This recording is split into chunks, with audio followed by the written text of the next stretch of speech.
Welcome to our student.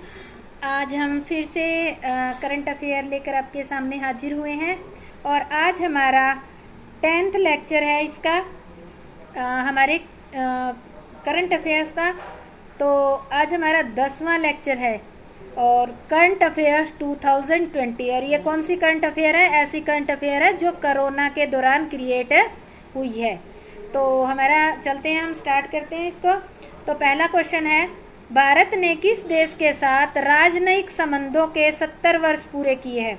कौन सा ऐसा देश है जिसके साथ भारत ने 70 वर्ष पूरे किए हैं? तो वो देश है चीन। चीन के साथ किए। और एक बात चीन से रिलेटेड एक और नई बात है, वो है चीन ने डिजिटल करेंसी शुरू की है जिसका नाम है DC और EP लॉन्च की है। ये किसने की है? चीन ने। कौन सी करेंसी है ये? डिजिटल करेंसी है। इसके बाद सेकंड हमारा आता है, भारत ने कोविड-19 के खिलाफ लड़ाई में किस देश को 6.2 टन दवाइयों की सप्लाई की है? कितने? 6.2 टन दवाइयों की सप्लाई की है। तो ये मालदीव को की थी। कौन सी ऑपरेशन? आपने पहले ही पढ़ा है कि संजीवनी ऑपरेशन है, उसके थ्रू जो 5 द्वीप थे उनको हेल्प दी थी भारत सरकार ने। तो ये मालदीव को दी गई थी। ये कौन सी दवाई थी? जो हाइड्रोक्लोरोक्विन्स दवाई थी, जो मलेरिया की थी और अब कोरोना में उसको यूज़ किया जा रहा है। तो भारत में इसका जो है प्रोडक्शन जो है, या हम कहते हैं कि उत्पादन जो है करीब करीब पूरी दुनिया का 70% होता है। तो इस कारण से भारत ने बहुत सारे देशों को, बांग्लादेश, नेपाल, बहुत सारे देशों को, अमेरिका को भी ये दवाई सप्लाई की है। इसके बाद आता है कि 2020 में एशियन युवा खेलों की मेज़बानी कौन करेगा? 2020 में कौन से गेम है? एशियन युवा खेल। तो ये करेगा चीन।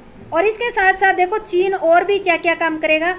विंटर ओलंपिक्स होंगे चीन में 2022 में, और एशियन गेम भी होंगे। 19 एशियन गेम, 19 मतलब 19वां एशियन गेम होएगा। और जो 19वां एशियन गेम होएगा ना, उसका तो एक शुंभकर आता है, आपने देखा होगा। तो ये स्मार्ट ट्रिपलेट से है, 3 वैसे बंदर से हैं और उनको बनाया गया शुंभकर। तो वो शुंभकर भी क्या है, इशू कर दिया गया है।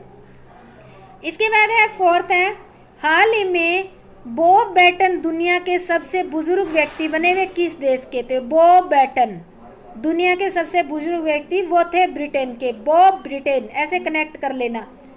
बॉब बैटन और ब्रिटेन के ये व्यक्ति थे।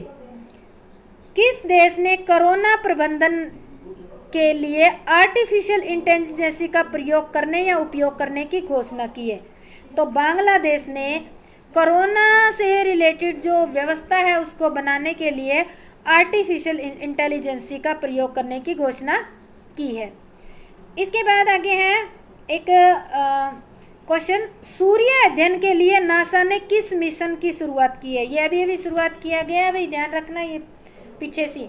तो सूर्य अध्ययन में क्या करेंगे? जैसे सूर्य में कौन कौन से पार्टिकल्स है और उनके बारे में स्टडी करने के लिए ये किया गया है, और ये नासा के द्वारा किया गया। और इसका नाम क्या है? सनराइज, सूर्य सनराइज। ठीक है, किसने किया है?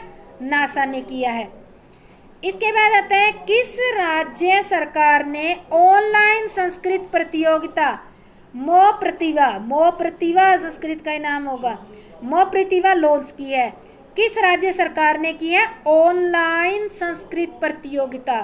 तो ये किया है उड़ीसा को ओडिशा बोला जाता है आजकल। ठीक है, और साथ के साथ इसने मो जीवन पहल भी उड़ीसा ने ही किया है, मो जीवन पहल। तो ये भी उड़ीसा सरकार ने ही इसको लॉन्च किया है। इसके बाद एक और भी इम्पोर्टेंट क्वेश्चन है, गीता राम जी का कोरोना वायरस के कारण निधन हुआ, वे कौन थी? गीता राम जी क्या थी? एक फीमेल थी। ठीक है, और एक वैज्ञानिक थी, और वो किससे रिलेटेड वैज्ञानिक थी? वायरोलॉजिस्ट। यानी कि वायरोलॉजिस्ट क्या होता है? जो वायरस की स्टडी करता है। ठीक है, और ये भी वायरस की स्टडी कर रही थी और इनको भी कोरोना हो गया था और उसके कारण ये इनकी डेथ होगी। और ये भारतीय मूल की है। गीता राम जी कहाँ की है? भारतीय मूल की है। एक वैज्ञानिक है, और वैज्ञानिक किसकी है? वायरोलॉजिस्ट। इनकी मृत्यु किसकी वजह से हुई है? कोरोना वायरस के वजह से हुई है। उसकी ये स्टडी कर रही थी। स्टडी मतलब यानी कि उसके ऊपर कुछ एक्सपेरिमेंट कर रही होगी। वायरोलॉजी लैब में क्या करते हैं, वायरस पे कुछ एक्सपेरिमेंट ही कर करके देखते हैं। इसके बाद है 9 नंबर का क्वेश्चन आपका, किस राज्य सरकार ने स्पेशल खादी के मास्क बनाने की घोषणा की है? स्पेशल, तो ये उत्तर प्रदेश सरकार ने किया। और उत्तर प्रदेश सरकार ने ये भी कहा है चाहे कोरोना चला जाए फिर भी हम काफ़ी समय तक मास्क को पहने रखना कंपलसरी रखेंगे अपनी पब्लिक के लिए। इसके बाद 10th है, किस राज्य सरकार ने लोगों को सैनिटाइज करने के लिए वी-शेप टनल के लिए घोषणा की है? यानी कि ये मैंने बात करते लिखी है, कुछ क्वेश्चन तो उल्टा पुल्टा हो गए। किस राज्य, कोई बोल रहा था, किस राज्य सरकार ने लोगों को सैनिटाइज करने के लिए वी-शेप टनल की घोषणा की है? तेलंगाना सरकार ने।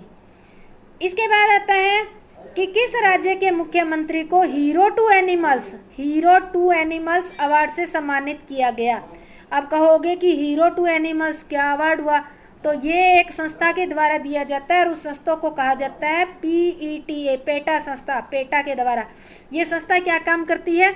ये संस्था एनिमल्स की सेफ्टी से रिलेटेड काम करती है, यानी कि एनिमल्स से रिलेटेड ये संस्था है।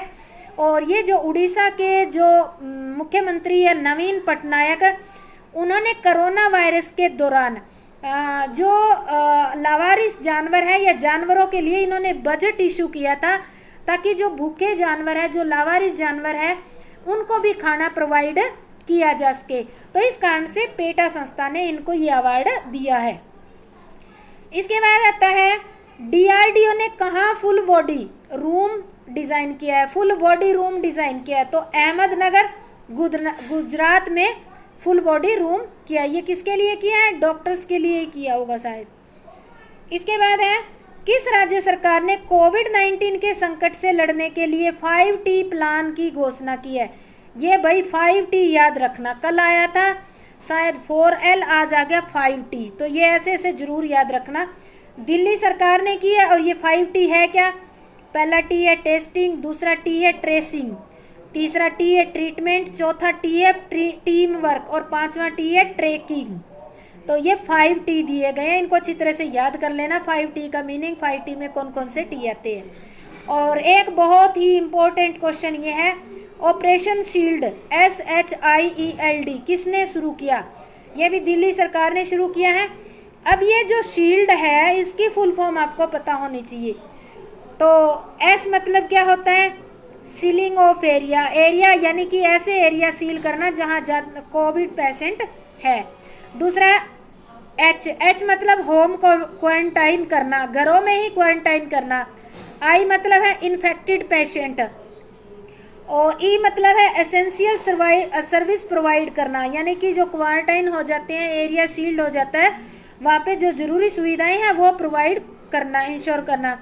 और L मतलब है लोकल सैनिटाइजेशन। लोकल सैनिटाइजेशन मतलब कि अपने हाथ धोने का अपना ही प्रबंध रखें, जैसे साथ में पानी रखें या साबुन रखें, पेपर जो सोप है वो रखें और ज़्यादा से ज़्यादा हाथ धोते रहें। ज़रूरी नहीं है कि आप इसके लिए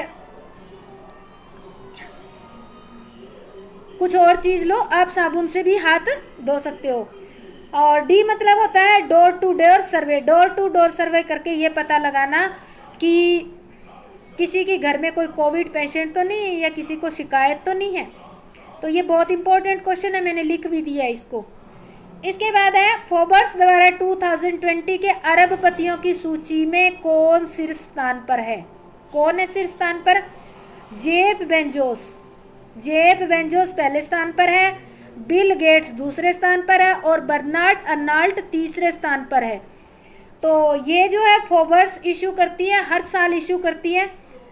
इस साल जो इशू किया है इसमें जेफ बेंजोस सबसे आगे पाए गए हैं। इसके बाद है, विश्व में 2020 के सर्वश्रेष्ठ क्रिकेटर का खिताब किसे मिला है? सबसे अच्छा क्रिकेटर का खिताब, जो क्रिकेट देखते हैं शौकीन है उनको तो पता ही होगा शायद, ये है बॉन स्टोक्स है। इनको मिला है और ये है कहाँ के, न्यूजीलैंड के रहने वाले हैं या न्यूजीलैंड के खिलाड़ी है, न्यूजीलैंड की टीम में खेलती है। इसके बाद है, किस राज्य सरकार ने कोविड-19 का मुकाबला करने के लिए कोविड केयर ऐप लॉन्च किया? कौन सा? कोविड केयर ऐप लॉन्च किया है। ये किया है अरुणाचल प्रदेश ने। और इसके साथ साथ ही एक और भी था कुछ को मैंने देखा है क्वेश्चन, शुभम श्री नदी पर इन्होंने डेपो ब्रिज भी बनाया है। ये आपका नया क्वेश्चन है। शुभम श्री नदी है, उस पर डेपो ब्रिज भी बनाया अरुणाचल प्रदेश ने। हो सकता है इसको ध्यान कर लेना, इससे अरुणाचल प्रदेश से रिलेटेड है इसलिए लिख दिया। हाल ही में जारी नवीनतम फीफा रैंकिंग में कौन शीर्ष पर है? फीफा किससे रिलेटेड है? तो इसमें फीफा जो है इस रैंकिंग में सबसे पहले नंबर पे बेल्जियम है, दूसरे नंबर पे फ्रांस, तीसरे पे ब्राज़ील, और अगर फीफा रैंकिंग में भारत का जिक्र करें तो 108 नंबर पे है। तो आपको याद करना है टॉप 3 और प्लस भारत का रैंक इसमें कितना है। इसके बाद आता है 19 नंबर पे, हाल ही में कितने मोबाइल डॉक्टर बूथ चरक बनाए गए हैं? हाल ही में कितने मोबाइल डॉक्टर बूथ चरक बनाए गए हैं? तो ये भारतीय रेलवे ने डॉक्टर्स की मदद के लिए बनाए हैं ये बूथ चरक। इसके बाद है, प्रसार भारती ने पुराने टीवी प्रोग्राम दिखाने के लिए कौन सा चैनल लॉन्च किया है? ये तो आप देख ही रहे होंगे शायद। तो डीडी रेट्रो नाम का चैनल है, वो लॉन्च किया है। और एक ही से जुड़ी और भी हैं, इसमें कौन से चलाए जाते हैं? पुराने टीवी प्रोग्राम चलाए जाएंगे भी इस पे। और एक जो है इस दौरान कोविड-19 के दौरान एक पुराना जो सीरियल था रामायण, उसने तो रिकॉर्ड कायम कर दिया, आज तक का सबसे ज़्यादा देखे जाने वाला ये प्रोग्राम बन गया है। ये भी क्वेश्चन आ सकता है। इसके बाद है, किसने डिजिटल स्टेथोस्कोप आयुष अंक विकसित किया है? किसने किया है? तो ये आईआईटी बॉम्बे ने किया। ये डिजिटल स्टेथोस्कोप ये मोबाइल में या लैपटॉप इस तरह से उनमें भी ये काम करता है। तो ये हमारे आज के 21 क्वेश्चन थे। आपको अच्छे लगे हैं, समझ में आ गए हैं, आपके लिए फ़ायदेमंद है तो मेरे चैनल को लाइक, शेयर और सब्सक्राइब ज़रूर करें। आपका बहुत बहुत धन्यवाद। जय हिंद, जय भारत।